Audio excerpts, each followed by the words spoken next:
시청자 여러분 안녕하십니까? 신통방통 윤태윤입니다. 자, 공식 선거운동 오늘로 사흘째입니다. 어제 이재명 후보는 서울에서 집중적으로 유세를 했습니다. 반면 윤석열 후보는 호남과 강원을 돌아다니면서 선거운동을 했습니다. 이렇게 두 후보가 열심히 선거운동을 하는 사이에 네거티브전도 치열하게 펼쳐졌는데, 자, 먼저 민주당 이경 선대위 대변인 이런 얘기했습니다. 김건희 씨가 마이클 잭슨에 비유된 것을 기분 나빠할 필요가 없다. 오히려 감사해야 한다라고 말을 해서 논란을 일으켰습니다. 그리고 국민의힘 소속의 이한상 교수 역시 유세 첫날 민주당 유세 차량이 사고 난 것을 두고 침몰하는 모습이라고 해서 또 눈살을 찌푸리게 만들었습니다. 뿐만 아니라 무속 논란도 계속 이어졌고요. 이재명 후보의 성남시장 시절 업무 추진비 사용과 관련해서도 새로운 의혹이 추가적으로 제기됐습니다. 잠시 후에 전문가들과 따져보겠습니다. 이런 가운데 국민의당 안철수 후보는 선거운동을 중단하고 지금 사고 수습 중이죠. 어제 이재명, 윤석열 후보가 빈소에 조문하러 왔습니다. 그리고 안 후보를 만났습니다. 특히 윤석열 후보의 경우에는 안 후보가 단일화를 제안한 이후의 첫 만남이어서 많은 관심이 집중됐었습니다만 자리가 자리인 만큼 단일화와 관련된 이야기는 없었던 것으로 전해지고 있습니다. 자, 안철수 후보는 내일 발인까지 직접 챙기고 주말쯤 다시 활동을 재개할 전망입니다. 목요일 신통방통 광고 후에 시작하겠습니다. 잠깐만 기다려주십시오. 네, 신통방통 시작하겠습니다. 자, 대통령 선거 이제 20일 남았습니다. 이재명 후보는 서울 집중 유세를 했고 윤석열 후보는 호남과 강원을 공략했습니다. 유명인들의 지지 선언도 이어졌는데 영상으로 일단 확인해 보겠습니다. 왜 자꾸 마스크 벗어서 방역 위험을 높이는 겁니까? 국민 속이는 거 하나는 아주 유능하고 올림픽 금메달감입니다. 세상을 바꾸라고 준 힘을 사적 보복에나 사용하는 무책임함, 공동체를 망치는 죄악입니다. 저 윤석열 그런 보복 같은 거 생각해 본 적도 없고 우리 위대한 국민 현혹하지 마십시오. 양당 후보들의 도덕성 최악입니다. 후보들 스스로 더 나쁜 대통령을 뽑아달라고 호소하고 있는 지금 민주주의를 열어갈 후보 저 심상정 하나 더 맞습니다. 모든 분들 우리 위대한 전주 시민 이런 기세로 상대를 누를 수 있겠습니까? 이 싸움을 이겨야 합니다. 다시 기회됩니다. 윤석열 후보를 뽑아주시면은 대한민국 온전히 행복해진다. 이것으로 다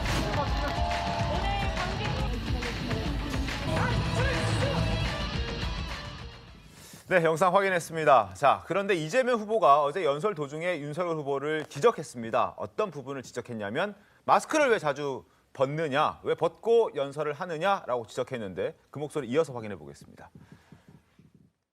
주가 조작이나 하고 땅 부정 투기나 하고 이러고도 살아남을 수 있는 나라가 정상이 아닙니다. 규칙이라고 하는 것은 크든 작든 지켜야 합니다. 그런데 수없이 지적하는데도 왜 자꾸 마스크 벗어서 감염 위험을 높이는 겁니까? 제가 누구라고는 얘기하지 않겠습니다만 리더가 되겠다는 사람이 먼저 지켜야 하는데 가장 많이 여기고 있습니다. 자신이 있습니까, 여러분? 야, 이재명 후보가 예리하긴 예리합니다. 마스크를 쓰지 않은 모습을 콕 집어서 변명하지 못하게 얘기를 해버렸어요. 앞으로 꼭 써야겠다는 생각 드실 것 같은데. 글쎄 저도 변명을 못 하겠네요. 후보께 가서 저도 아침에 그냥 아무 소리 못 하고 그냥 혼나고 왔습니다라고 말씀드리겠습니다. 알겠습니다. 자, 앞으로 한번 지켜보겠습니다. 윤석열 후보. 그리고 어제 이재명 후보는 택시 기사들과 만남을 가졌습니다. 택시를 도시의 탄광이라고 한 발언이 지금 논란입니다. 어떤 대화의 맥락 속에서 이 발언이 나왔는지 직접 들려드리겠습니다. 70년, 60년대에 탄광기를 어려웠다고 하지만은 그들은 그래도 보수가 좀 나았기 때문에 지탱했습니다. 성남에 노동운동 지원 활동을 하면서 택시가 분쟁이 엄청 많았습니다. 사망사고도 많이 나고 사업자와 노동자 사이에 이 갈등도 격화되고 해서 관심이 많았는데 도시의 탄광이다 이게. 일자리 얻다 하다 이제 마지막 가는 게 택시인데 요즘 그 길도 거의 막혀간 것 같습니다. 자, 이 부분을 두고 국민의힘에서는 대단히 부적절하다고 지적하고 있습니다. 아, 도시의 탄광이다. 그리고 하다 이제 일자리를 구하다가 못 구했을 때 가는 곳이 마지막이 택시기사다. 이런 취지의 얘기를 했기 때문에 이게 문제라고 지적하는 부분인 거죠. 예, 그렇습니다. 네. 예, 사실은 이제 택시 기사님들의 어려운 상황을 네. 이제 설명하기 위해서 아마 저런 표현을 쓰신 것 같은데 사실은 윤석열 후보께서도 정치 처음 나왔을 때 네.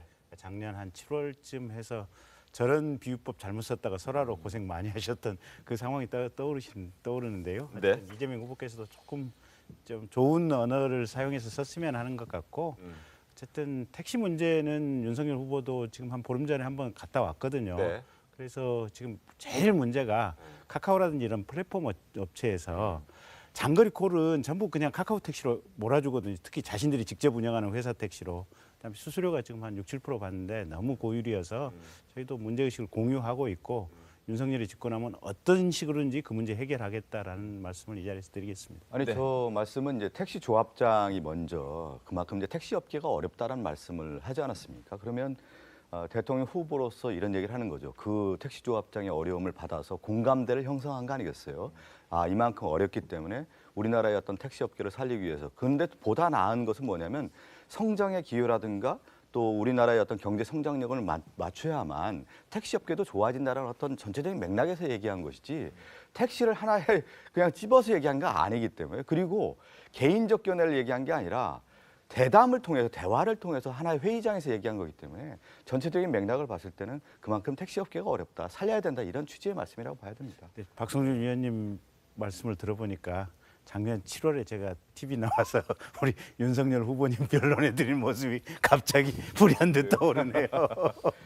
알겠습니다. 자, 저 국민 여러분께서도 한번 판단해 보셨으면 좋겠습니다. 그래서 저희가 편집 없이 그 상황을 맥락을 좀 느껴보시라고 저희가 전해드렸습니다. 자, 이렇게 후보들의 한마디에 촉각을 곤두세우고 있는 그런 지금의 상황입니다. 자, 그리고 이런 와중에 추미애 전 법무부 장관이 이재명 후보의 감싸기에 나섰습니다. 뭐라고 했는지 영상으로 한번 확인해 보겠습니다. 진짜지. 아, 내가 당 대표였잖아. 공천장 서명하고 모든 후보들 당선시키기 위해서 전국을 다녔는데 특히 재명이가 좀 외롭더라고. 그래서 내가 진하게 연설을 해주고 손 꽉 잡아주고 화이팅 해주고 했지. 내 말은 아주 잘 들어. 자, 김수민 평론가님, 영상 어떻게 보셨습니까? 글쎄요, 그 추미애 전 장관이 대표 일때까지만 친다면은 그때 대표로서 대선이라든지 지방선거를 또 승리로 이끌었기 때문에 그때 이제 성남시장에서 경기도지사로 이렇게 옮기면서 도약하던 이재명 후보를 뭐 신경 써줬다 이렇게 얘기할 수 있는 거겠죠. 근데 이후에 이제 법무부 장관 재직을 하면서 좀 추미애 전 장관이 민주당의 좀 넓은 지지층보다는 강성 지지층 위주로 대변을 하는 이미지가 생겼고, 근데 이제 이재명 후보로서는 그런 것들을 극복해야 되는 현 이제 본선 대선 기간이거든요. 네. 다시 이제 오히려 이제 추미애라고 하는 그늘 속으로 좀 후보를 묻어버리는 것이 아닌가 이런 우려도 좀 드는 그런 장면이었습니다. 근데 이제 추미애 전 장관 같은 경우에는 이제 저 영상이 굉장히 화제가 됐는데 추미애 오히려 윤석열 후보를 키워준 거 아니냐 이런 반론들이 나오더라고요. 그러니까 어쨌든 윤석열 후보가 검찰총장 시절 여러 가지 정권 관련된 수사를 하려고 할 때 추미애 전 장관이 윤 후보를 뭐 좀 무리한 방법을 써서 몰아내려고 했다. 뭐 이런 이제 여러 가지 논란들이 많았잖아요. 그 과정에서 윤석열 후보가 사실 뭐 국정감사장에 나와서 자기의 어떤 입장을 강력하게 피력을 하고 뭐 그런 것들이 중첩이 되면서 윤석열 후보가 정권 교체를 담당할 수 있는 후보다라는 식으로 이제 여론이 형성됐기 때문에 저 영상이 상당히 복합적으로 지금 해석이 되고 있는 상황입니다. 알겠습니다. 자, 유세 현장 모습 조금 더 보여드리겠습니다. 유명인들, 대중문화에서 열심히 활동하고 있는 유명인들이 또 체육인들이 각 후보의 지지를 선언했는데 영상을 조금 더 보여드리겠습니다. 추진력 좋잖아. 이재명이 얼마나 우리를 위해서, 우리 나라를 위해서 좋은 일들을 할 수 있나 좀 편안하게 알리자. 힘내고 네 뒤에 내가 있다. 공약 이행률이 90% 이상인 걸로 알고 있습니다. 이제 그에게 대한민국의 방향키를 쥐어주십시오. 눈을 잡고 이재명에게 에너지를 모아줍시다. 대통령이라는 자리는 배우는 자리가 아니고 증명하는 자리입니다. 이재명 후보를 지지해 주십시오. 윤석열 대통령 후보를 함께 지지하고 사랑하는 마음으로 달려온 고마운 연예인 한 분 한 분을 소개하고 그분들의 이야기를 들어보는 시간 갖도록 하겠습니다. 윤석열 후보를 지지하고 좋아하게 됐습니다. 정치에 제발 좀 가담하지 말라고 그렇게 가족이 부탁했는데 20년 만에 다시 들이댑니다. 특정 후보를 공개적으로 지지한다는 것은 그렇게 쉬운 일이 아닙니다. 저와 같은 심정으로 이 무대에 함께하고 있지 않나 이렇게 생각이 됩니다. 자, 치열한 유세전이 이제 펼쳐지고 있습니다. 20일 남았으니까 더더욱 치열해지지 않을까 싶은데 이런 가운데 새로운 의혹들도 함께 불거지고 있습니다. 자, 이재명 후보 부부의 법인카드 부정 사용 논란이 사그라들지 않고 있는데 특히 왜 이렇게 많은 음식들을 주문했고 또 집으로 배달했느냐 이 점은 여전히 풀리지 않고 있습니다.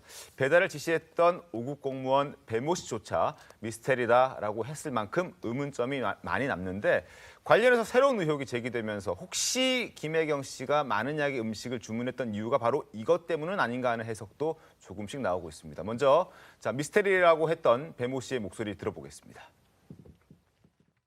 사모님 진짜 양 많으신 것 같아요. 나는 개인적으로 기생충이 있다고 생각해. 아 어떻게 그게 10개 10인분을 아드님들이 드시나? 뭐 풀고 간 미스테리야. 나한테 맨날 그랬어. 그걸 진짜 다 드시는 거냐고. 자, 이재명 후보의 자택, 그 순회동에 있는 성남 아파트 바로 옆집, 옆 아파트 호수에 재작년부터 경기주택도시공사가 전세로 계약을 한 사실이 확인됐습니다. 때문에 혹시 김혜경 씨가 배모 씨를 통해서 주문받았던 그 음식이 옆집에서도 소화가 된 것은 아닌가 하는 그러한 추정이 나오고 있는 그런 상황입니다. 그리고 이 경기도시주택공사의 당시 사장은 리틀 이재명으로 불렸던 이재명 후보의 최측근 인물로 알려져 있습니다. 성남시장 후보로 출마했을 때도 이재명 후보를 응원하는 메시지를 남기기도 했는데 그 목소리 확인해 보겠습니다. 지난 수년 동안 제가 성남시정을 하면서 온갖 법률적 문제나 많은 문제들이 부딪혔을 때 제가 직접 못하는 거 많이 해주셔서 감사합니다. 앞으로도 뭔가 같이 이 세상을 약탈이 아닌 합리적 경쟁이 가능한 인간의 세상을 만드는데 같이 했으면 좋겠습니다. 자, 이원욱 변호사님 응원합니다. 화이팅! 자, 저 이원욱 변호사가 당시 사장이었던 겁니다. 자, 그리고 실제 저희가 이 후보의 옆집의 등기부 등본을 좀 확인해 봤습니다. 화면 보겠습니다. 자, 전세금 9억 5천만 원. 존속 기간은 2020년 8월 20일부터 2022년 8월, 올해 8월 20일까지. 그리고 전세권자가 경기주택도시공사라고 되어 있습니다. 일단 해명은 이렇습니다.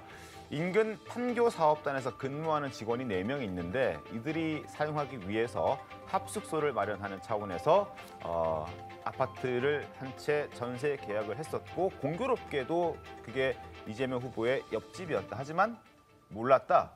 이런 얘기를 하고 있거든요. 최승현 위원님 어떠세요? 네. 글쎄요, 저기 이현욱 변호사가 같이 살았다는 것은 아니고 네. 그 4명, 그 공사의 4분이 이제 합숙소처럼 이용을 했다는 것인데 네. 사실 초밥 10인분이 계속 미스테리잖아요. 네. 그 김혜경 씨 혼자서 먹을 수는 없는 양이고 자제분들이 같이 먹는다고 해도 그건 너무 많잖아요. 그래서 아직 지금 증명된 건 하나도 없고 네. 가정일 뿐이지만 혹시 그 건너편 바로 앞집에 말하자면 이재명 후보와 가까울 수 있는 분들이 살고 있었기 때문에 나눠 먹었을 수도 있다. 이런 추정이 나오는 상황이죠. 근데 이제 그렇다면 네. 이제 가정에 근거한 이제 말씀인데 만약에 그렇게 했다면 나눠 먹었다면 이분들은 어떤 역할을 했기에 이재명 후보의 집 앞에 살면서 음식까지 나눠 먹었을까?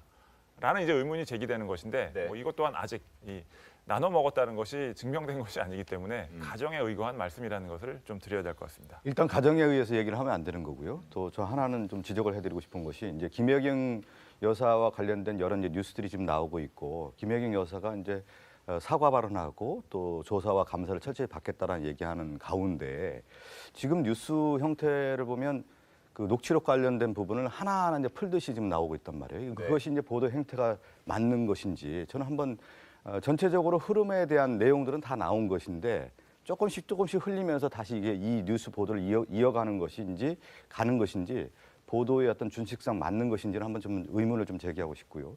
그리고 이제 경기주택공사와 관련된 부분에 있어서는 주택공사의 결정에 의해서 가는 거 아니겠습니까? 그러면 지사의 권한이 아니지 않습니까? 그랬을 경우에 이것을 추정해서 어떤 연관성 있게 얘기하는 것은 마땅치 않다. 오히려 윤석열 후보 아버지 집, 윤기중 씨의 집을 김만배 누나가 샀던 거에 대한 문제가 무엇인지, 왜 그 돈이 그렇게 흘러간 것인지, 그 시점은 왜 이렇게 된 것인지, 화천대유와 어떤 연관성이 있는지, 이 부분에 대한 것들이 보다 심층적으로 조사되고 보도되는 것이 마땅하지 않냐, 이렇게 생각하고 있습니다.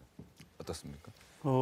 일단 간단하죠. 그 제보자 김 씨가 조금씩 지금 구체적인 자료를 밖으로 알려주고 있으니까 보도가 그렇게 나갈 수밖에 없는 상황이라고 하는 건데, 그러면 이재명 후보나 이재명 캠프에서 그 부분이 싫다면 제가 초창기에 얘기한 대로, 자, 이재명 후보가 경기도 지사를 했었고, 네. 이재명 후보가 경기도에 요청을 해서, 이게 경기도의 법인카드 아니겠습니까? 이 경기도의 법인카드의 사용 목록을 카드 회사로부터 쭉 받아가지고 김혜경 씨하고 배사모관하고 이 두 분이 앉아가지고, 야, 여기서 내가 사적으로 가져다가 사용한 음식이나 사적으로 주문한 음식이 뭐냐 콕콕콕콕 찍으면 금방 확인할 수가 있습니다.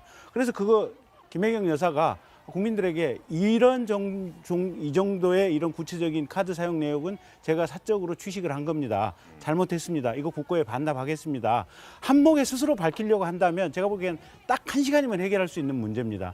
근데 김혜경 씨는 여기까지도 애매한 목소리로, 이게 제가 잘못하긴 했는데 그럼 구체적으로 뭘 잘못하셨습니까? 그럼 그거는 지금 이런 분위기 아니겠습니까? 그래서 이건 김혜경 여사가 스스로 자초를 하고 있는, 이재명 후보가 스스로 자초를 하고 있는 부분이다라고 말씀드리겠고요. 불만이면 그냥 바로 오늘이라도 구체적인 내용 얘기하시고 사과하십시오. 그러면 그러면 한 번 더 나가죠. 저도 그러면 이제 김혜경 여사와 관련된 부분, 이제 뭐 초밥 10인분 이런 어떤 뉴스가 계속 나오고 있는 건데, 지금 김건희 씨와 관련된 주가 조작 관련된 보도는 지금 아주 구체적으로 지금 나오고 있지 않습니까? 주가 조작 관련된 시점이라든가 거래라든가. 근데 윤석열 후보가 그 통장 그 거래 내역 공개한 거 보면 주가 조작하지 않은 걸로 자료를 냈단 말이죠. 그런데 실질적으로 2011년도와 12년도에 김건희 씨 관련된 주가 조작 정황과 그 자료가 분명히 나오는데, 김건희 씨는 지금 입을 닫고 있지 않습니까? 오히려 주가 조작이라고 하는 것은 자본주의의 공공질서를 해치는 가장 결정적인 해악 중에 해악 아니겠습니까? 이런 것들을 바로잡는 것이 지금 가장 중요한 그것이 아니겠느냐, 이렇게 말씀드립니다. 여기까지 해명 좀 듣겠습니다. 네. 그 부분은 이제 또 주가 조작에 대해서 방송 이슈 올라올 때 토론하시죠. 자, 별로 안 다루는 것 같은데 주가 조작과 관련된 내용도 저희가 과거 좀 다뤘던 적이 있고, 다뤘던 적이 있습니까? 네, 다뤘던 적이 있고, 또 앞으로도 그 부분에 대해서 지금 지상파 방송에서 보도한 내용을 갖고 박성준 의원께서 말씀해 주시는 것 같은데요. 어쨌든 2010년 5월까지 2010년 9년과 10년에 그 계좌는 윤석열 후보 측에서 공개를 한 것이고, 그 이후에 나온 11년과 12년에 대해서는 일단 국민의힘 측에서는 그건 주가 조작과 관련 없는 뭐 거래였다라고 얘기를 하고 있는 상황인데, 추가적으로 드러나는 게 있으면 앵커께서 얘기하셨으면, 우리 김경진도 얘기했으면 주가 조작 거래 내역 발표하면 되는 거 아닙니까? 주가 조작 관련된 부분이 아니다라고 하면 왜 발표를 못 합니까? 그리고 왜 증권회사 하나만 얘기합니까? 증권회사, 다른 증권회사에서 거래한 내용들이 지금 나오고 있는데 정정당당하지 않다, 이렇게 보고 있습니다. 알겠습니다. 자, 계속해서 저희 경기주택도시공사 이야기를 좀 이어가겠습니다. 자, 화면 좀 보면서 추가적으로 설명드리겠습니다. 자, 당시 주택공사 사장이던 이현우 변호사가 이런 얘기를 했습니다. 관련된 내용의 취재를 하면서 해명을 들으려고 확인했더니 직원 복지 차원에서 합숙소 계약을 한 것으로 알고 이재명 후보가 옆집에 산다는 것을 처음 알았다라고 얘기를 합니다. 반대로 이재명 후보 역시 경기주택도시공사의 합숙소가 자신의 옆집에 있었다는 것은 처음 알았다라고 얘기를 하고 있습니다. 자, 네. 처음 알았다는 부분에 대해서 한번 포인트를 맞춰보죠. 사실 그 해당 그 녹취를 보면 이거 아셨습니까? 바로 지사 옆집인데라고 하니까 이 당사자, 이 사장이 아 정말요? 이렇게 되묻더라고요. 이 기자분이 녹취를 한 걸 보니까. 그러니까 그 맥락을 봤을 때는 실질적으로 보고가 어느 선까지 그 사택을 전세 계약을 하는데 사장한테까지 공식적으로 라인을 타고 허가를 받는 사안인지에 대해서는 좀 의문이 있어서 몰랐을 수 있겠다라는 어떤 해명이 완전 거짓이라고 보긴 좀 어렵고, 네. 만에 하나 뭐 가정에 근거해서 이야기를 하는 것이긴 하지만 김혜경 씨가 이 옆집에 있는 공무원들과 만약에 식사를 나눠 먹었다면 이거는 어쨌든 공적인 용도, 완전히 사적으로는 쓰지 않았다는 또 하나의 방증이 될 수도 있지 않겠습니까? 그래서 여러 부분을 좀 짚어볼 필요는 있는데 아까 박 의원님 지적해 주신 것대로 아마 제보자 때문인지 아니면 제보자가 통으로 언론사에 해당 내용들을 넘겼는데 뭐 이걸 살라미식으로 정말 잘라서 보도를 하는지는 알 수 없지만 뭔가 이 여진이 정말 아주 작은 부분을 가지고 논란이 이어지는 것은 이게 유권자 마음에도 크게는 이제 안 와닿을 수도 있겠다. 왜냐하면 지금 뭐 여야 할 것 없이 배우자 리스크가 있는데 네. 너무 좀 작은 부분과 관련해서 계속 이어지는 거는 큰 여진을 가져오기 어렵다는 생각도 드는 부분입니다. 알겠습니다. 지금 말씀해 주시는 충분히 이해가 됩니다. 다만 저희가 지금 들려드릴 경기주택도시공사의 취재 직원의 목소리가 있는데 이 부분은 조금 저희가 한번 짚어보겠습니다. 일단 듣고 와서 이야기를 좀 이어가겠습니다.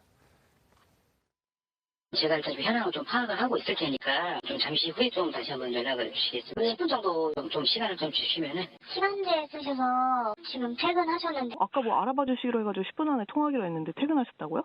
네. 연차를 쓰시고 지금 퇴근하셨어요. 자, 저희 TV조선 취재진이 경기주택도시공사에 전화를 했습니다. 관계자를 통해서 이 취재 내용을 확인하고자 전화를 했는데 10분 뒤에 확인해 주겠다고 했던 직원이 10분 뒤에 기자가 전화를 했더니 갑자기 연차를 쓰고 퇴근했다라고 합니다. 자, 김수민 평론가님. 네. 무엇이 두려워서 혹은 뭘 얘기하기가 불편해서 갑자기 연차를 쓰고 돌연 퇴근을 했을까요? 그러니까 바로 이제 언론에 좀 응대를 해야 될 필요가 있는 것이고 갑자기 그 사이에 어디 아파가지고 뭐 연차를 썼다 이렇게 주장을 나중에 할는지는 모르겠지만 부적절한 대응이었고 그리고 현재까지 나온 것만으로도 이게 어떻게 된 일인지는 좀 알아보기는 어렵습니다. 근데 상식적으로 의문들이 몇 가지 있는 거죠. 예를 들면은 이 경기주택도시공사 같은 경우에 본사가 수원에 있는데 왜 성남에 있는 곳에 이제 합숙소를 잡았느냐? 뭐 또 설명으로는 판교 사업 때문이라고 하는데. 그렇다면 그런 합숙소가 다른 경기도 내의 지역에는 또 있는가? 그리고 합숙소는 어떻게 이용하는 것이고 뭐 사는 것인지 아니면 가끔씩 가가지고 묵는 것인지 또 어떤 사람들이 거쳐갔는지 이런 부분들을 좀 계속 조사를 해서 그리고 자체적으로도 이 의혹이 불거졌기 때문에 공사 내에서도 조사를 할 필요가 있는 거거든요. 여기에 대해서 이제 충실히 응대를 해야 되는 그러니까 뭐 이럴 수는 있습니다. 언론에 전화가 왔을 때 일단 지금 당장에 답하기는 어렵다. 그렇지만 오늘부터 시작해서 바로 좀 조사를 시작해보겠다. 어떻게 된 일인지 알아보겠다. 이렇게 해서 당장에는 답변 드리기 어렵습니다. 이렇게는 할 수 있어요. 근데 그 사이에 연차를 썼다라고 하는 것은 좀 납득하기 어려운 행동인 것 같습니다. 알겠습니다. 자, 관련해서 만평 준비했습니다. 함께 확인해 보시죠. 어제 뉴스 봤나? 무슨 뉴스? 초밥 10인분 그 많은 양을 김혜경이 혼자 다 먹었을까? 의문이었다 아이가. 그치.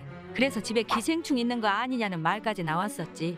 그래. 근데 어제 뉴스 보니까 세상에 이재명 김혜경이 집 바로바로 옆집을 경기도시주택공사에서 전세 계약했었단다. 숙소로 쓰였을 수도 있고 필요하면 하는 거지. 문제되나? 그럴 수도 있는데 근데 왜 하필이면 바로 옆집이냐고. 우연도 이런 우연이 있나. 그러고 더 웃긴 건 이재명이랑 당시 주택공사 사장이랑 엄청 친했다 하던데 둘 다 숙소 옆에 이재명이 살았는지 옆집이 경기도시 주택공사 숙소였는지 몰랐다고 하잖아. 요즘 세상이 각박해져서 옆에 누가 사는지 모른다고 해도 이건 아니지 않나. 상식적으로 모를 수가 있나. 초밥 10인분 중에 일부가 옆집으로 갔을 수도 있잖아. 자, 하나 더 짚어보겠습니다. 자, 이재명 후보가 성남시장 시절 업무 추진비를 부정하게 사용했다는 혹시 그런 거 아니냐는 논란이 벌어졌습니다. 화면 보겠습니다. 자, 때는 2015년 3월 26일입니다. 모두 18끼를 하루에 소화를 했는데요. 점심에 9끼, 저녁에 9끼입니다. 자, 점심에는 뭐 성남시에서도 있고 뭐 경기도 내에서도 있고 근데 서울에도 왔다 갔다 하고 저녁도 마찬가지입니다. 위치가 막 이동을 하면서 여러 차례 점심과 저녁을 결제했다는 게 나왔는데 과연 저게 가능한 것이냐? 이재명 시장이 과연 한 끼에 하루에 18끼를 소화할 수 있는 것이냐라는 의문이 첫째 들고 저게 끝이 아니라 14년 1월 26일과 15년 3월 4일에도 여러 차례 법인카드를 사용해서 점심 식사 혹은 저녁 식사를 했다는 것이 공개됐습니다. 과연 이걸 어떻게 우리가 받아들여야 할지에 대해서 지금부터 좀 얘기를 해보겠습니다. 자, 박성준 의원님. 뭐 국회의원들이 뭐 점심 저녁 2번씩 약속 잡기도 하고 뭐 중복되게 약속을 잡기도 합니다만 9차례는 좀 너무 많지 않느냐. 이건 이제 경기도에서 발표한 내용을 보면 이제 규정상 큰 문제는 없다라고 이제 발표를 하지 않았습니까? 네. 그리고 법인카드 관련된 내용에 대해서 이제 결제하고 그 날짜와 관련된 부분에 뭐 혼동이 될 수도 있는 문제겠죠. 그렇다고 네. 하면 저 문제가 이제 지금 왜 이 시점에서 계속 불거져 나오느냐에 대한 부분을 한번 따져볼 필요가 있는 건데 결국은 이제 경기도 관련된 부분에 대한 내용을 가지고 이재명 후보의 잘못된 관리를 지적하고자 하는 의도가 분명히 저는 있는 것 같아요. 네. 그렇다고 하면 차제에 윤석열 후보가 검찰총장이 있을 때 법인 카드뿐만 아니라 당시 업무 추진비가 몇백억입니다. 네. 그러면 수사와 관련된 내용이 아닌 경우 과연 업무 추진비를 어떻게 썼는지 공개하라. 저희가 계속 얘기하고 있거든요. 근데 실제 그것이 공개하고 있지 않다. 그러면 보도에 관련된 부분에 있어서 이재명 후보의 업무 추진비는 공개를 저렇게 하고 윤석열 후보의 업무 추진비, 그 몇백억 쓴 거에 대한 것들에 대한 거. 검찰총장 당시에도 이미 선거에 나갈 준비를 했다라는 의혹이 짙어졌기 때문에 그럼 그 돈이 어떻게 쓰여졌는지, 과연 세금이 윤석열 후보가 어떻게 썼는지에 대한 부분을 공개하라고 저희가 계속 얘기를 하고 있는데 이것은 만약에 업무 추진비와 관련된 보도가 있다고 하면은 윤석열 후보 관련된 내용도 철저하게 보도해야 된다고 봅니다. 어떻습니까, 김경진 의원님? 검찰총장 업무 추진비는요, 그게 한 70%가 일선 지검으로 내려가요. 그러니까 오죽했으면 이성윤 지검장이 옛날에는 많이 주던데 왜 갑자기 중앙지검에 업무 추진비 좀 적게 주냐고 툴툴 했었던 거 아니겠습니까? 그러니까 총장 업무 추진비는 총장실로 배정되는 업무 추진비가 아니고 네.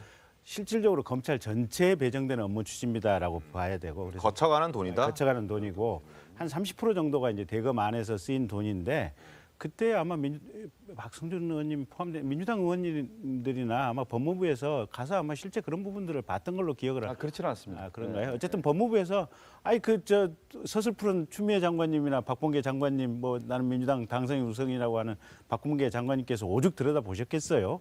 그런 상황인 것 같고. 그렇다고 하면 더 공개하면 되죠. 네. 아니 그러니까 저거는 이게 차라리 그럼 지금 뭐 우리 박지원 국정원장 업무 추진비도 공개하라 그러시죠. 뭐 육군 참모총장 업무 추진비도 공개하라 그러시죠. 뭐 경찰청장 업무 추진비도 공개하라 그러시죠. 청와대 업무 추진비도 공개하라 그러시죠. 국방부 장관 업무 추진비도 공개하라 그러시죠. 어쨌든 그런 맥락으로 보셔야 될 것 같고요. 그다음에 저거 이제 성남시장이나 경기도지사 같은 경우는 이게 행정 지방자치단체장들이고 저 업무 추진비는 기본적으로 공개하도록 이제 법에 규정이 돼 있는 거고, 네. 그래서 검찰총장의 업무 추진비하고는 성격 자체가 좀 다르다라는 점이 하나가 있고, 그다음에 저게 하루에 18번 점심을 먹었다. 행정처리가 잘못됐을 수는 있어요. 근데 문제는 같은 행정처리가 18번, 뭐 5번 여러 비슷한 유형으로 지금 반복된 오류들이 있잖아요. 네. 그러면 최소한 직원들이 실수를 했거나 네. 아니면 지난번에 박수영 의원이 제기했던 문제처럼 달달이 얼마의 돈을 마련해가지고 실질적으로 기사 월급으로 썼다라고 하는 게 지금 박수영 의원이 지금 지난번에 얘기를 해서 제기했던 의혹 제기 아니에요. 네. 그럴 가능성이 있기 때문에 그 부분을 좀 명확하게 들여다봐야 될 필요성은 있다라는 건 최소한의 제가 요건 뭐 업무 추진비 관련된 내용을 계속 이제 보도를 하고 있는데 TV조선에서도 그렇고 네. 그럼 김혜경 여사 관련된 부부가 있다고 하면은 윤석열 후보와 관련된 부분, 그러니까 부인과 장모와 본인과 관련된 의혹 제기들이 있지 않습니까? 지금 엄연히 지금 나오고 있고, 장모는 지금 실형을 살고 있는 내용이 지금 나오고 있는데 부동산 투기한 내용들이 지금 나오고 있고요. 김건희 씨 주가 조작 관련된 내용들이 다 나오고 있고, 윤석열 후보가 그러면 검찰의 권력을 사유화해서 자신의 가족들 비리에 대한 부분을 보호해 준 거 아니냐라고 하는 의혹이 지금 되고 있기 때문에 엄연하게 그렇다고 하면 지금 대선 전국에서 윤석열 관련된 비리 의혹과 관련된 부분도 보도를 해야 되는 거고 균형 있게 좀 해야 된다고 저는 생각되고 있습니다. 지금 뉴스에 관련된 내용을 보면 김혜경 여사 초밥 내용이 나오고 있는데 김건희 씨는 하나도 안 나오고 있고, 윤석열 후보에 대한 내용들은 하나도 안 나오고 있고, 업무 추진비와 관련된 내용을 지금 계속 보도하고 있다는 것은 지금 대선 전국에서 균형이 맞지 않는다, 이렇게 좀 말씀드리고 싶습니다. 근데 이게 현재 현안으로서 국회에서 최근에 계속 다루어지고 있고, 그다음에 저 김혜경 씨 관련된 부분은 제보자라고 하는 부분이 이게 계속해서 지금 정보를 나눠주고 있는 거 아니겠습니까? 그리고 서두에 말씀드린 것처럼 이재명 지사나 김혜경 여사가 내가 이거 몇 년치 쭉 봤더니 이만큼 해서 사적으로 먹었다라는 것을 명확히 밝혀주면 그냥 간단하게 더 이상 이슈가 될 수 없는 부분이에요. 근데 계속해서 거짓말을 해자고 있지 않습니까? 처음에 무슨 호르몬 처방제도 굳이 김혜경 씨 자택에 있는 걸어놨던 것을 배 씨가 내가 거기 가서 내가 갖다 먹은 것이라고 거짓말을 하고, 그 다음에 초밥이나 소고기도 저기 박승준 의원님은 그때 이제 못 나오실 때지만 지금 안 나오시고 다른 분 나오실 때 뭐라 그랬냐면 나와가지고 이게 김혜경 여사가 드신 게 아니고 공관에서 먹었다. 공관에서 공적으로 소비를 했다. 공관에 냉장고 청소를 했다. 이렇게 계속해서 민주당이나 선대위에서 거짓말을 하고 있으니까 무엇이 진실인가가 현재의 논쟁점으로 올라왔던 거 아니겠습니까? 거짓말 얘기를 하고 있으니까 누가 더 거짓말을 하고 있어요? 윤석열 후보가 지금 김건희 씨 주가 조작 관련된 부분에 대한 보도 내용들을 실제 안 한 것처럼 지금 얘기하는 부분이 거짓말이고, 김건희 씨 주가 조작 관련된 내용이라든가 부동산 투기와 관련된 내용들이 오히려 거짓 해명을 하고 있는 거 아니겠습니까? 그런 것들에 대한 것들이 오히려 균형 있게 보도를 하는 것이 마땅하다라고 알겠습니다. 하는 지적인 겁니다. 이제 제가 좀 개입을 하겠습니다. 자, 김건희 씨 주가 조작이나 뭐 장모 최모 씨에 대한 얘기들 저희가 충분히 과거에도 다뤘고 이슈가 불거질 때마다 다뤄왔었습니다. 다만 오늘 이 순간 그것보단 이게 더 중요하다라고 저희가 판단했고 보도를 하는 겁니다. 그리고 잠시 후에 무속 논란 얘기를 할 텐데 거기에 충분히 김건희 씨와 관련된 얘기들을 김의겸 민주당 의원이 제기한 내용이 준비되어 있습니다. 그 부분 때 다시 한번 김건희 씨 얘기하겠습니다. 자, 계속해서 진행을 좀 이어나갈 텐데, 자, 성남시의 입장을 좀 소개해드리겠습니다. 왜 저런 회계 처리를 했는지에 대해서 화면 보면서 소개를 좀 해드리겠습니다.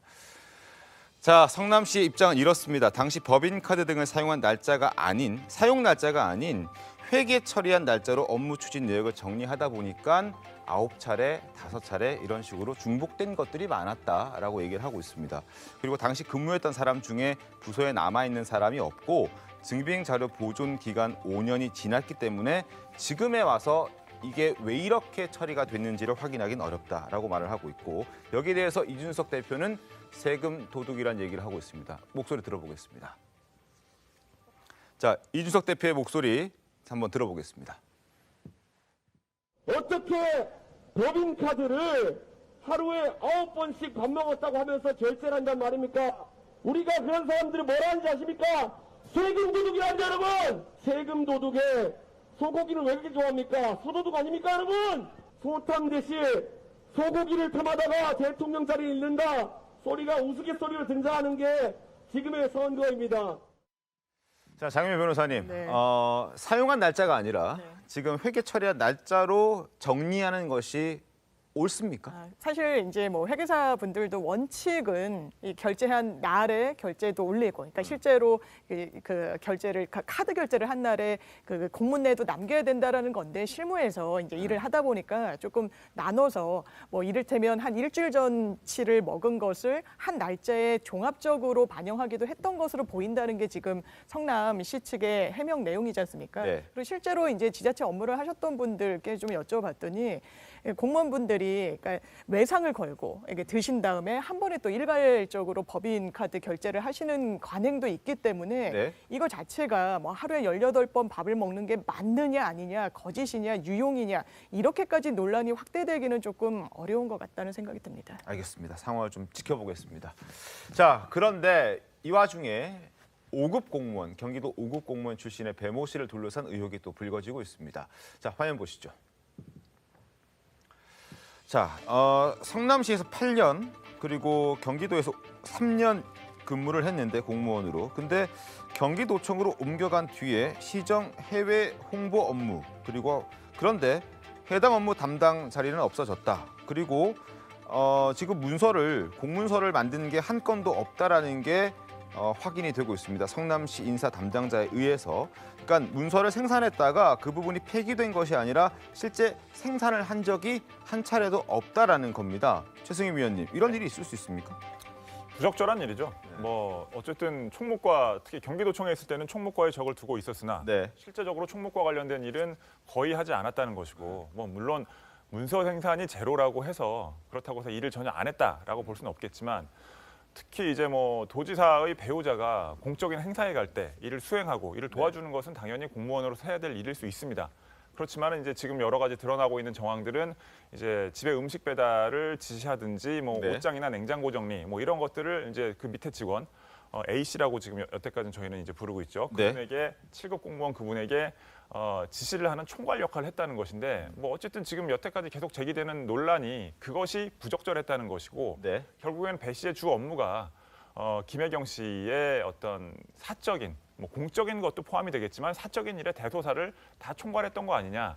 이것은 법적으로도 근거가 없는 일이고 그다음에 뭐 일부 지자체장들 사이에서 그런 것들이 관행적으로 이루어진 측면이 있다는 얘기도 있지만 무엇보다 여권에서 유력 대선 주자로 이제 주목을 받고 있었고 특히 작년에는 이 사실상 뭐 이낙연 전 대표보다도 더 지지율이 높아져서 이제 여권의 대선 후보가 될 가능성이 높다라는 이제 관측이 나오는 상황에서까지 저런 일이 벌어졌다는 것은 참 좀 부적절하게 국민들이 받아들일 수밖에 없는 그런 상황인 것 같습니다. 알겠습니다. 자, 그리고 이재명 선대위의 대변인 발언도 논란이 되고 있는데 목소리를 한번 들어보겠습니다. 마이클 잭슨에 비유했다는 거는 이렇게 위대한 뮤지션에 비유해줬다는 건 오히려 또 감사해야 될 일 아니겠습니까? 뭐 솔직히 성형 안 한 것도 아니고요. 근데 저는 성형하셔 이쁘다고 생각해 과거 얼굴보다는. 그런데 또 이름도 여러 번 바꾼 것도 좀 이상하긴 하죠. 저는 개인적으로 예쁘다고 항상 그래서 방송 나와서도. 그런데 그 비유 자체는 솔직히 좀 마이클 잭슨 비유했으면 저 같으면 이렇게 기분 나쁘지 않았을 것 같습니다. 마이클 잭슨과 닮았다라는 게 아니라 그렇죠. 예. 마이클 잭슨의 어떤 아픈 개인적인 사례를 그 김건희 여사의 성형과 등치시켜가지고 지금 표현한다는 것 자체가 그분에 대한 신뢰지 어떻게 이걸 마이클 잭슨에 비유해줬으니까 고마워야 된다 이런 식의 반응을 한다는 것 자체는 김건희 여사에 대한 얘기가 아니라 제가 고마워한다고 했습니까? 왜 고마워한다고 그래요? 저 그런 얘기 한 적 없고 위대한 뮤지션 아니겠습니까? 그런 부분에 대해서 그렇게 크게 기분 나빠할 건 없다라고 했죠. 제가 언제 고마워한다고 했습니까? 자, 이에 대해서 이준석 대표 이성을 찾으라라고 비판했는데 화면 잠깐 보시죠. 자, 민주당 이제 여성에 대한 외모 품평까지 하면서 이러면 안 됩니다라고 얘기를 하면서 이성을 찾아야 된다라고 지적을 했습니다. 박성준 의원님, 이경 대변인께서 감사해야 한다라고 발언했는데 왜 감사하지 않았다라고 얘기를 하는 우리 건지 김경진 의원님하고도 네. 이렇게 토론하다 보면 여러 얘기가 나오는 거예요. 사실 그러다 보면 전체적인 어떤 맥락보다 이제 하나의 부분적인 얘기를 하다 보면 상당히 오해의 소지가 있는 거거든요. 말이라는 것이 항상 늘 오해의 소지가 있지 않습니까? 그런데 토론이라든가 이런 말에 있어서 가장 피해야 될 문제 중에 하나가 이제 외모죠, 외모. 그런 부분에 대해서 저도 이제 부적절하다고 생각하고요. 네. 이러한 부분에 대해서는 논평이라든가 이런 대변인과 관련된 언어에 있어서는 절제하고 자제해야 된다고 봅니다. 그 부분에 대해서는 저는 뭐 더 얘기할 얘기는 없습니다. 알겠습니다. 이런 차원에서 아마 총괄선대본부장인 우상호 의원이 더 이상 이러한 인사 조치까지 거론하고 있습니다. 이런 실수를 하게 되면 실언하게 되면은 인사 조치까지 하겠다라고 얘기를 했으니까 앞으로 어떻게 될지 한번 지켜보겠습니다. 자, 그리고 이러한 실언은 사실 국민의힘도 자유롭지는 않습니다. 화면 보겠습니다. 자, 이한상 교수라는 분이 계신데 선대본에 소속돼 있습니다. 근데 첫째 유셋날 공식 선거운동 첫날에 이 사진을 올리면서 더불어민주당 유세 차량이 넘어져 있는, 전복돼 있는 저 사진을 올리면서 이런 얘기를 했죠. 침몰하며 닭 쫓던 개 지붕 쳐다보는 일만 남았다라고 비판했습니다. 저 부분도 뭐 지적을 안 할래 안 할 수 없습니다. 김경진 의원님. 열심히 하는 건 좋은데요. 네. 각각의 캠프에서 너무 매몰돼서 하면 안 돼요. 그래도 항상 한 발자국 좀 떨어져서 객관적으로 볼 수 있는 그래야 전체적으로 더 잘 된다. 이제 그런 말씀 드리고 싶고요. 참고로 아까 이경 대변인 말씀 관련해서는 우리 네. 박성준 위원님께서 전에 아마 책 쓰시지 않으셨어요? 네. 책 쓰신 게 아마 그런 정치원의 품격이라는 책을 제가 썼었죠. 네. 그래서 그 우리 박성준 대변인님의 강의를 민주당의 대변인단에서 한번 들으시면 좋지 않을까라는 생각입니다. 훈훈해지네요. 네. 갑자기 그렇게 싸우시더라고요. 보면 이제 대화를 하다 보면 이제 감정이 격해져요. 그래서 자기가 어떤 얘기를 하다가도 보면은 이제 과도한 어떤 입장을 얘기하게 되고 또 선거는 치열한 싸움이 되기 때문에 반드시 또 승리해야 된다는 어떤 강박관념도 분명히 있는 거거든요. 그러다 보면 네. 이제 과잉 언어를 쓰게 되는 건데 조심해야 되는 거고요. 또 이제 글이라고 하는 부분에 대해서는 몇 번 걸을 수가 있기 때문에 서로 저렇게까지 또 이렇게 쓸 필요는 또 없는 거거든요. 그건 우리도 김건희는 우리 서로 조심하시죠. 아유, 좋습니다. 자, 저희 이쯤에서 보훈처 얘기 잠깐 짚고 계속 정치권 얘기 이어갈 텐데요. 자, 어제 보훈처 결과를 저희가 속보로 전해드린 바가 있습니다. 김원웅 회장이 사퇴를 거부했던 김원웅 회장이 논란 22일 만에 결국 사의를 밝혔습니다. 해임안 처리를 위한 강복회 임시총회가 소집되자 떠밀리듯 물러난 겁니다. 다만 사의 표명에 남 탓하는 모습들이 좀 보였습니다. 자, 관련 목소리 들어보겠습니다. 오로지 목표가 개인의 착복을 하기 위한 돈놀이 하기 위한 소인배에 불과한 사람이었습니다. 김원웅 씨가 임명한 현 집행부 이사 전부 다 물러가야 됩니다. 동조자, 협조자, 방조자에 불과한 사람들입니다. 자, 김원웅 회장만 물러나서 될 게 아니라 관련자들 다 물러나야 된다 얘기를 했습니다. 그리고 화면 보면서 설명 더 드리겠습니다. 광복회 명예에 누를 끼친 것에 대해서 머리 숙여 사과한다. 광복 회장직을 사퇴하겠습니다. 다만 자신의 잘못은 공금을 유용하고 개인적으로 사용한 게 아니라 사람을 볼 줄 몰랐고 감독 관리를 잘못해서 불상사가 생긴 것. 그래서 제가 이 불찰로 인해서 물러난다라고 입장을 밝혔습니다. 그리고 언론 탓도 했는데요. 저는 반평생 친일 청산에 앞장서 왔습니다. 그런데 조선일보와 TV조선에 의해서 이렇게 친일 청산에 앞장서 왔던 자신이 무너지는 것이 굉장히 가슴 아픕니다. 라고 얘기를 했습니다. 자, 또 하나. 이에 대해서 국민의힘에서는 정부와 집권 여당은 왜 가만히 있느냐라고 얘기를 하고 있는데 사실 그동안에 많은 얘기들이 있었습니다만 현 정권을 좀 옹호하고 비호해왔던 것도 김원웅 회장의 어떤 비판의 한 요소이기도 합니다. 목소리 한번 들어보겠습니다. 이재명 지사를 뭐 이렇게 색깔론으로 비판할 때 저는 꼭 이재명 지사께서 그 갖고 위축되지 마시고 자긍심을 갖고 꿋꿋하게 나가주시기를 당부드립니다. 우리 김원웅 회장님 어디 가시죠? 회장님 같이 가시죠? 제가 회장님 제가 매우 존경하는 분이셔서 저도 마음의 강국 회원입니다. 정부와 집권 여당은 그동안 김원웅 회장의 정치 편향적 행태와 폭언에 대한 국민의 수많은 비판에도 김원웅 회장을 비호해온 사실상 공범입니다. 박성준 의원님, 혹시 청와대 민주당 아직 입장 없는데 입장을 보다는 이제 광복회 차원에서 이제 김원웅 회장이 얘기를 하지 않았습니까? 저는 이제 차제에 이런 얘기를 좀 드리고 싶어요. 이제 가장 이제 리더라고 할까요? 리더의 품목 중에 하나가 뭐냐면 덕목 중에 하나가 뭐냐면 사람을 보는 힘이거든요. 지인이거든요.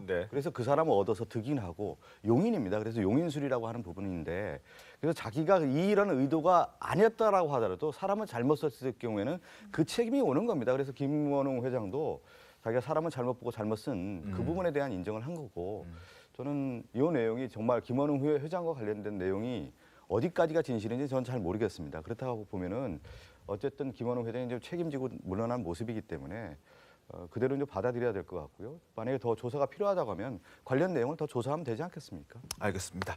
뭐 수사 중이기도 하니까 결과를 좀 지켜보겠습니다. 자, 지금부터는 네거티브전 무속 논란으로 한번 이어가겠습니다. 자, 윤석열 후보 부부가 소가죽 굿판을 후원했다고 의혹을 제기한 민주당의 김의겸 의원이 어제 추가적으로 또 다른 의혹을 제기했습니다. 목소리 들어보시죠. 소가죽 굿판에서 실제로 칼춤을 췄던 이 씨가 코바나 콘텐츠가 주최한 행사에 등장을 합니다. 이 사진은 이 씨가 2016년 12월 예술의 전당 한가람 미술관에서 열렸던 개막식 모습입니다. 이 씨가 이 행사의 연단에 서서 발언하는 모습입니다. 소가죽 벗기는 굿을 집행하는 무속인이 대체 코바나 콘텐츠의 대형 전시회를 시작하는 VIP 개막식에 참석해서 발언까지 하게 된 이유는 무엇입니까? 대체 김건희 씨와 이들 무속인은 얼마만큼 가깝고 특별한 관계입니까? 윤석열, 김건희 두 사람 그리고 국민의힘은 대체 언제까지 이들을 모른 척 할 수 있습니까? 자, 결국 소가죽 굿판에서 칼춤을 췄던 무속인 이모 씨가 김건희 씨 회사가 주최한 행사에서 축사했다. 결국 굉장히 친밀한 관계 아니냐 이런 의혹을 제기한 건데요. 국민의힘에서는 입장이 아니죠. 사실이 다르다 뭐 이런 얘기하고 있는 거 아닙니까? 사실이 다르다고 아마 대변인실에서 입장이 나온 걸로 네. 알고 있고요. 그러면 김의겸 의원은 축사를 했다고 하는 객관적인 사실관계에 대한 증거를 좀 제시해 주셨으면 좋겠다라는 말씀을 드리겠고요. 어제 우리 대변인실에서 나온 얘기에 의하면 저 소가죽 문제된 구판을 주관했던 네. 단체의 서모 씨, 단체 회장이 네. 서모 씨란 분이 있거든요. 이 서모 씨에 대해서 우리 대변인실에서 이렇게 발표를 했습니다. 이분이 이 서모 씨가 2018년 6월에 이재명 경기도지사 선거 캠프의 불교 분과 위원장을 했었다. 그다음에 이분이 2021년 9월에 대통령 직속인 민주평화통일자문회의 20기 자문위원으로 위촉된 바도 있다. 그다음에 작년 9월에 이재명 대선 후보 예비 캠프에서 네. 7개 종교단체가 모여서 이재명 후보 지지선을 했는데 저 소가죽 구판을 주관했던 단체의 대표자인 그 서모 씨가 네. 지지 선언문을 이 7개 종교단체의 대표자로서 낭독을 했다. 그다음에 올해 1월 달에 민주당의 송영길 대표가 선대위의 4050 종교본부 발대식을 했었는데 이 자리에서 이 서모 씨에 대해서도 임명장을 수여했다.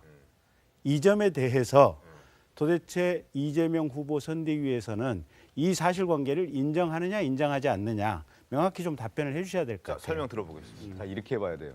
항상 선거 조직이라고 하는 것은 공적 조직 아닙니까? 여러 사람이 다 들어와요. 그건 인정하지 않습니까? 그런데 김건희 씨와 관련된 지금 건진법사라든가 지금 소가죽 벗긴 행사한 이모 씨라든가 네. 또 그 건진법사의 스승이라든가 네. 이런 사람들은 어떤 사람들이냐면 김건희 씨와 관련된 사적 관계의 친밀성이 매우 높다라는 거예요. 그 관계된 상황에서 영향을 받고 있는 것이 아니냐. 그래서 무속이라고 하는 부분이 김건희 씨와 윤석열 후보에게 한 자리를 차지하고 있는 것이 아니냐. 그런 관련성을 봤더니 코바나 콘텐츠 행사에도 이 사람들이 왔고 네. 여러 중요한 의사결정에서도 영향을 미친 것이 아니냐. 그러면 이렇게 봐야 되는 거예요. 대통령이라든가 대통령 후보가 있었을 경우에 그 부인이 공적인 자리에 있어서 이러한 사적인 관계에 있는 사람의 영향이 너무 크다 보면 공적인 결정에 상당히 문제가 생기지 않을 거라고 하는 의문을 제기하는 겁니다. 그런데 이제 김건희 씨와 관련된 내용들이 쭉 나오면 무속이 너무 큰 자리를 차지하고 있다. 주술이 관계가 크다. 이 부분에 대해서 김건희 씨가 명확한 해명을 못하고 있지 않습니까? 들어보셨습니까? 왜 그러냐면 지금 김경진 의원이 제기하는 부분은 공적인 조직에서의 자리의 부분이에요. 이것은 그 국민의힘도 그렇고 우리 민주당도 공적인 자리 여러 종교인들 줄 수가 있습니다. 자리는. 네. 그렇지만 더 나아가서 개인의 사생활이라든가 개인의 어떤 의사결정에 영향을 미치고 있냐 부분은 다른 문제라는 말씀이죠. 여기에 지금 김건희 씨가 영향을 받고 있다는 것이 핵심이다. 이렇게 말씀드리고 싶거든요. 그러니까 그런 것 같아요. 네. 박 의원님 말씀하고 제 의견을 종합해서 얘기해 보면 윤석열이나 김건희 두 분은 사적으로 영향을 받는 것 같고 이재명 후보는 아예 공식적으로 하시는 것 같고 심지어는 예. 아니 제가 방금 얘기했던 부분 2018년 경기도지사 불교 분과위원장을 했다든지 또는 7개 단체에서 이재명 후보 지지선을 하는데 대표 낭독을 했다든지 또는 무슨 종교분과위원장이 됐다든지 또 가령 경기도지사 이재명 지사께서 경기도지사를 했을 때 아마 경기도 문화공사인가 무슨 이런 산하기관이 있는 모양인데 거기 강모 씨라고 하는 분이 아마 이 이제 대표로 계시는 모양인데 그분 같은 경우는 아예 주역 사주 명리 전문가세요. 그래서 그분이 사실은 이재명 후보님 사주 뭐 이런 부분들을 경기도지사 때부터 쭉 봐주시다가 그냥 그걸로 임명됐다고 하는 그런 해석도 있어요. 그래서 아예 이재명 후보께서는 공적으로 활용을 하시는 게 아닌가. 네. 지금 이제 핵심은 그거예요. 네. 뭐냐면 가장 중요한 것은 대통령이 됐던 그런 사람들의 결정에 누가 영향을 미치느냐. 그래서 그 측근들을 보는 거 아니겠습니까? 그래서 사심이 아니라 결국은 공적 마인드 갖고 있는 사람들이 그 주변에 있느냐를 가지고 판단을 하는 거란 말이에요. 그 성장 과정도 그렇게 보는 거 아니겠습니까? 근데 지금 윤석열 후보라든가 김건희 씨 주변에 너무 무속이 많아요. 주술적인 삶을 살아온 것이 아니냐. 그랬을 경우에 과거의 삶도 그랬듯이 현재도 그런 영향을 받고 있다고 하면 미래에서 어떤 결정을 할 때 이러한 사람들이 영향을 미칠 수 있다라고 하는 건 문제제기입니다. 여기에 대해서 해명은 제대로 안 나오고 있다는 거죠. 거기에 공적인 자리에 사적인 자리 이런 부분까지 다 얽혀서서 지금 김건희 씨가 영향을 받고 있다. 윤석열 후보가 영향을 받고 있다라는 문제적인 겁니다. 알겠습니다. 자, 그동안 이재명 후보도 꾸준히 이 문제를 제기해왔습니다. 윤석열 후보가 무속의 운명을 건 사람처럼 위험하다라는 얘기를 자주 했습니다. 직접 들어보겠습니다. 우리 모두가 샤머니즘의 희생자가 됩니다, 여러분. 다시 국내의 지배를 받는 암흑한 과거로 돌아가게 됩니다.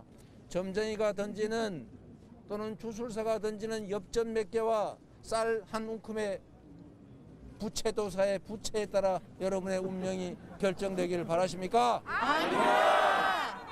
건진법사 얘기를 듣고 압수수색을 하지 않았다라는 유력 일간지의 보도들이 있습니다. 여기 계신 법무부 장관께서 빨리 압수수색해라. 그럴 때도 신천지는 압수수색 당하지 않았습니다. 자, 그런데 이재명 후보도 사실 이 꼭 무속은 아니더라도 여러 가지 이제 미래에 대한 뭐 궁금증이 꽤 많았던 것 같습니다. 과거 2017년에 대선 경선 당시에 부인 김혜경 씨와 함께 한 관상가를 찾아갔다라는 보도가 한 언론을 통해서 나왔습니다. 자, 만평 준비했습니다. 보시죠.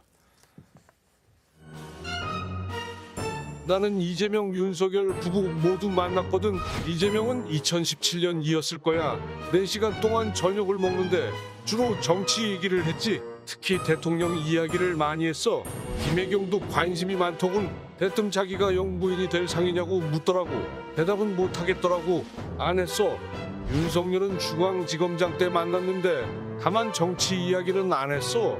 당시에는 정치인도 아닌데다 윤석열, 김건희 둘 다 정치에 관심이 없더라고. 내 마지막으로 한마디만 하지. 큰일 앞둔 정치인들 다 날 찾아와. 불안하니까 목숨 걸고 싸우는 승부인데 불안할 거 아니야. 지난 대선 때는 김정숙도 만났었어. 자, 김수희 평론가님, 결국 사실 정치인들이든 뭐 기업인들이든 큰일 앞두고 있으면 여기 계신 분들도 마찬가지 아니겠습니까? 뭐 어떻게 될 건지 궁금하니까 찾아가 보는 게 자연스럽다. 뭐 이런 얘기를 하는 거거든요. 네, 뭐 여기 계신 분들이라고 하셨는데 저는 절대로 큰일 앞두고 찾지 않습니다. 이렇게 큰일 앞두고 그게 고민될 정도면 그럴 수도 있다라는 얘기죠. 네, 저는 그런 문화는 좀 문제가 있다고 봐요. 관상이나 이런 거는 재미삼아 볼 수도 있고 어쩌다가 한 번씩 볼 수도 있는데 보면은 기업이나 정치에서 좀 의존도가 큰 건 사실인 것 같습니다. 그러니까 누굴 콕 찍어서 제가 얘기를 드리는 게 아니라 이쪽 저쪽 이런 걸 가릴 거 없이 좀 이런 비중이 크다. 이건 분명히 문제가 있는 것이고 그리고 이재명 후보도 본인이 어느 정도 역술에 대해서 뭐 의존까지라고 볼 수는 없을 겁니다. 요거 뭐 드러난 거 한 가지 정도인데 그렇다면 이제 좀 다른 진영을 공격할 때도 뭐 서로 간에 좀 유의할 필요가 있다. 여기도 조금씩 보고 저기도 조금씩 보는 거라면 근데 저는 좀 지적을 해야 되는 게 이 백 교수의 행동은 잘못된 행동입니다. 관상을 본다라고 하는 것은 상담이라고 볼 수 있는 거거든요. 여기에 대해서 어떤 법률적으로 금지가 돼 있고 이런 건 아닐 테지만 그 내용을 밖으로 발설하는 부분 이것은 사실 그 내담을 했던 사람의 입장에서 보더라도 프라이버시의 침해라고 볼 수 있는 것이거든요. 그 부분에 대해서는 이 백 교수가 뭐라고 해명을 하냐면 본인도 절대 얘기하지 않는다. 이 언론에 보도된 내용을 기반으로 제가 말씀드리면 얘기하지 않지만 잘못된 인식을 줄 수 있을 만한 보도들이 나와서 그 오해를 해소하고자 이걸 공개하게 됐다라고 이제 해명을 하긴 합니다. 근데 예를 들어서 어떤 사람이 어떤 정치인이 찾아갔어요. 찾아가가지고 그때 무슨 일이 있었느냐. 그러니까 찾아간 것 자체가 기정사실화가 돼서 그때 이제 사실 그때 별일이 없었다. 이런 해명을 하는 건 괜찮은데 이재명 후보 같은 경우는 뭐 특별히 불거져 있는 상황이 아닌 그 상황에서 일종의 아우팅이 된 거거든요. 그 윤 후보 것만 얘기했으면은 뭐 괜찮다 싶은데 윤석열 후보 것도 얘기하는 것은 주의를 해야 되는 거겠죠. 오히려 이재명 후보까지 끄집어낸 건 더 부적절했다. 그러니까 양 후보를 다 끄집어낼 이유가 없었던 거고 그리고 관상평을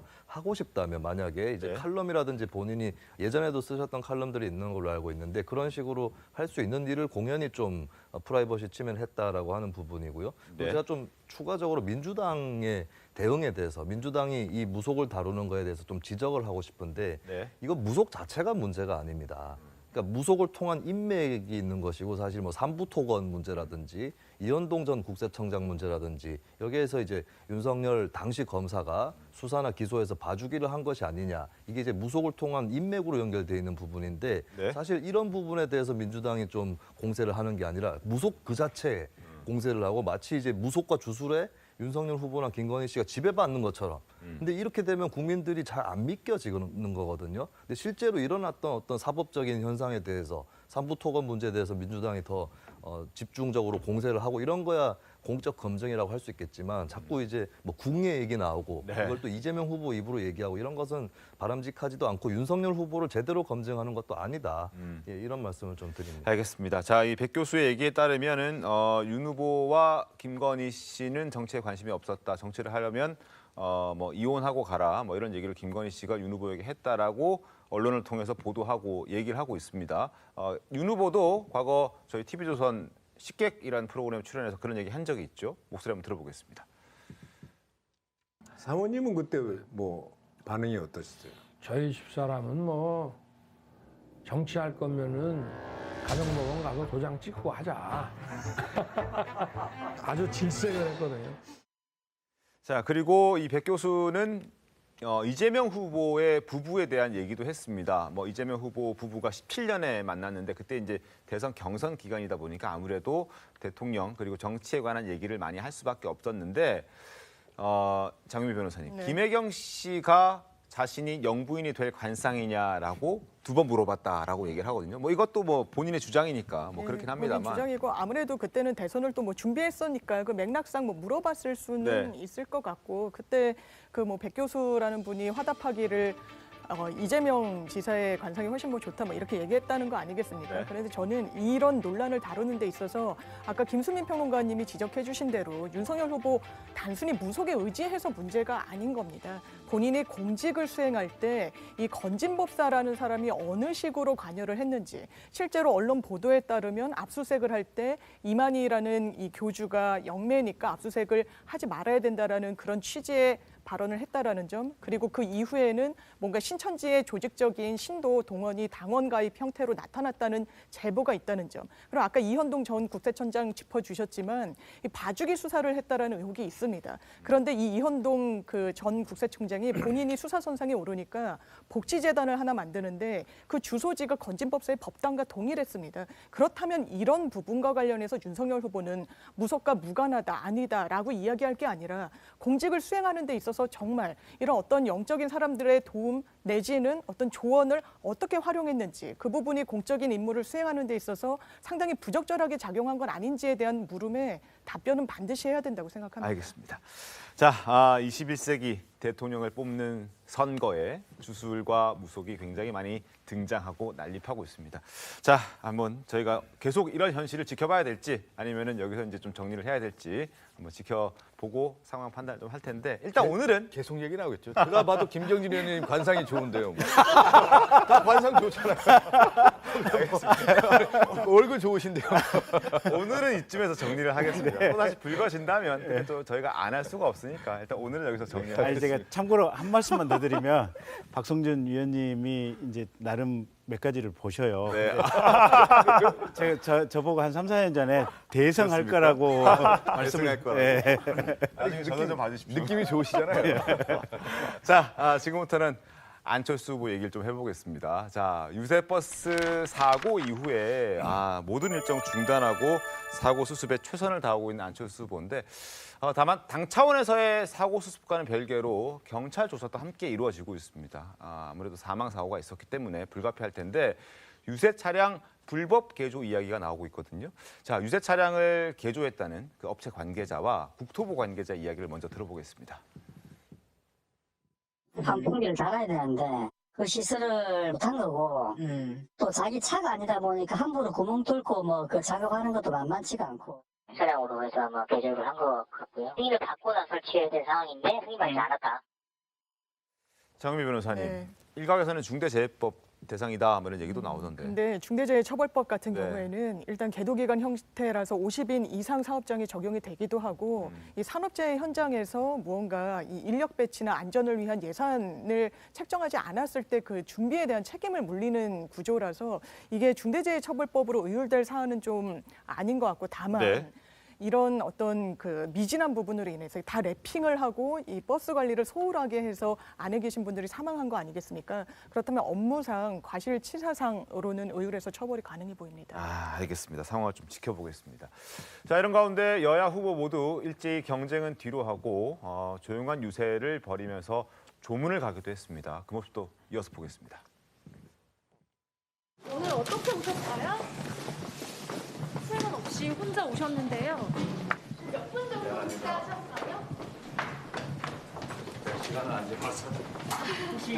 두 분이 따로 대화를 하신 건 맞죠? 혹시 안에서 정치 현안이나 뭐 단일화 관련해서 말씀 나누신 거 있으시죠? 이런 안타깝고 불행한 일에 대해서 인간적인 면에서 우리 후보님과 함께 얘기를 나누고 또 제가 뭐 힘은 못 되더라도 하여튼 마음의 위로라도 좀 드렸습니다.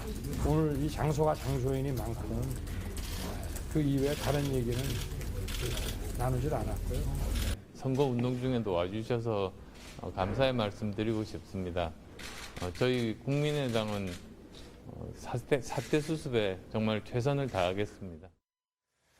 자, 이번 사고가 정치적으로는 상당한 변수가 될 수 있다는 전망이 나옵니다. 먼저 조응천 민주당 의원이 이런 얘기를 했는데요. 목소리 한번 들어보겠습니다. 한참 그 레이스를 하다가 그 쇼트를 하다가 한번 미끄러지면은 그 다시 그 참여하기가 힘든 걸 좀 보시잖아요. 예. 그게 어떤 영향을 미칠까? 저는 사실 그게 변수가 될 수가 있겠다. 속으로 그런 생각은 저 개인적으로 합니다. 최승현 의원께서는 어떻습니까? 이 사고가 어느 정도 변수로 좀 작용할 수 있다라고 보십니까? 일단 안철수 후보의 성품을 봤을 때 이 사고로 굉장히 심적인 부담이나 책임감을 느끼고 있을 것 같아요. 네. 그래서 그렇기 때문에 또 유가족 위로를 위해서 고인들에 대한 추모를 위해서 발인 때까지 빈소를 지키고 뭐 그런 시간을 갖겠다는 것인데 아마 선거운동을 시작을 해도 주말쯤부터 시작이 될 것 같다는 얘기입니다. 근데 이제 그 사고가 나기 전에 이제 안철수 후보가 윤석열 후보를 향해서 단일화 제안을 했었죠. 근데 이제 그때 안철수 후보는 여론조사를 통한 단일화를 하자. 서울시장 선거 때 적용했던 그 기준을 준용을 해가지고. 근데 솔직히 말하면 뭐 국민의힘이 그 제안을 받아들일 생각도 없었지만 지금은 현실적으로 봐도 그 여론조사 단일화를 진행하기에는 시간이 너무 촉박해졌어요. 그래서 이제 안철수 후보가 뭐 완주를 할 수도 있지만 이 말씀하신 대로 단일화에 대한 의지가 있다면 이제 여론조사 단일화는 이제 뭐 룰도 협상을 해야 되고 뭐 여러 가지 복잡한 과정이 있기 때문에 선거용지, 투표용지 인쇄일인 27일 이전에 결론이 나오기가 쉽지 않은 상황이라서 뭐 국민의힘의 의지도 그렇지만 현실적인 여건도 만만치 않아서 여론조사 단일화 가능성은 매우 낮아졌다. 그렇다면 이제 일각에서 얘기하는 DJP식 혹은 이제 단판식 단일화 뭐 이 부분에 대해서도 국민의힘에서는 좀 소극적인 분들이 꽤 있는 것으로 알고 있지만 이제 그런 부분에 대한 논의가 반대급부로 조금 이제 활성화될 가능성이 있는 건 사실이고요. 뭐 그렇지만 그것 또한 안철수 후보가 국민의힘이 여론조사 단일화를 받지 않는 상황에서 단일화 의지를 계속 이어간다는 상황을 가정했을 때 얘기고요. 뭐 지금 현재로서는 안철수 후보는 어느 면으로 봐도 정치적으로는 위기가 닥친 것은 사실입니다. 알겠습니다. 자, DJP 방식의 단판 이것도 일각에서는 싫다 하는 목소리들이 국민의힘 내부에 있습니다. 대표적인 사람이 이제 이준석 대표죠. 목소리 한번 들어보겠습니다. 국민의힘에서 나오는 이야기가 윤석열 후보와 안철수 후보의 지지율 격차가 크다는 거잖아요. 여론조사 받을 수도 있는 거 아닙니까? 안철수 대표 측 입장에서는 본인들에게 유리한 룰을 서칭하기 위해 가지고 왜냐하면 숫자가 얼마 나왔느냐 정치 행보에 영향을 주거든요. 지리한 협상이 이어지던 것이 관리이기 때문에 그런 것을 좀 피하고 싶다는 생각입니다. 윤석열 후보도 그러니까 여론조사 방식의 단일화는 이게 입장이 확고하다고 이해를 해도 되는 겁니까? 예, 그에 대해서는 우리 후보가 굉장히 확고한 입장을 가지고 있습니다.